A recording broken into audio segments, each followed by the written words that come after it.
Le co-développement, c'est une méthode réflexive qui va permettre à des personnes de s'entraider et d'apprendre les unes des autres pour améliorer leur pratique professionnelle. Donc concrètement, pour cela, la méthode va s'appuyer sur un processus qui va structurer à la fois la prise de parole, l'écoute et la réflexion. De plus, elle va faire émerger des pistes de solutions et elle incite à l'action.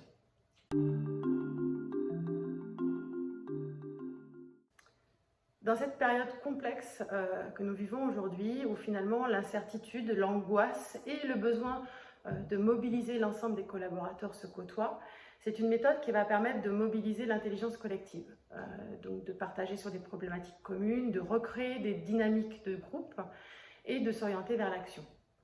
Dans le cadre actuel, en fait, face à une situation complètement inédite, les pratiques professionnelles dites classiques, telles que nous les connaissons en management, ne suffisent plus. Et il faut pour cela passer notamment par cette méthode qui va permettre d'aller plus loin, de faire contribuer mutuellement à l'amélioration des pratiques professionnelles en partageant avec ses pairs sur les expériences respectives des uns et des autres au travers de situations quotidiennes, réelles et actuelles.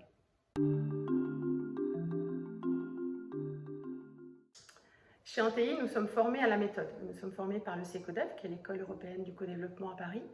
On la propose depuis déjà plusieurs années et régulièrement en tout cas dans nos accompagnements. Dans le contexte actuel, nous identifions deux usages dans lesquels elle semble très efficace et très appropriée. D'une part, en inter-entreprise, entre managers d'un même niveau, elle va permettre à ces managers de partager, d'apprendre les uns des autres face à des situations complètement inédites. Comment est-ce que je gère le stress et l'angoisse de mes collaborateurs face à l'insécurité sanitaire d'une part, mais aussi face à l'insécurité économique. Comment je gère la mixité de modalités de travail. Certaines de mes équipes sont en télétravail, d'autres en présentiel, etc. etc. L'autre usage qu'on identifie, c'est pour les dirigeants de TPE et de PME. Et en tant qu'aujourd'hui petite entreprise, on sait de quoi on parle face à cette situation nouvelle. C'est leur donner, à travers cette méthode, leur donner l'occasion de partager sur leurs nouveaux enjeux, comment je dois rebondir, comment je peux remobiliser, et leurs différentes problématiques autour des choix et des orientations à prendre.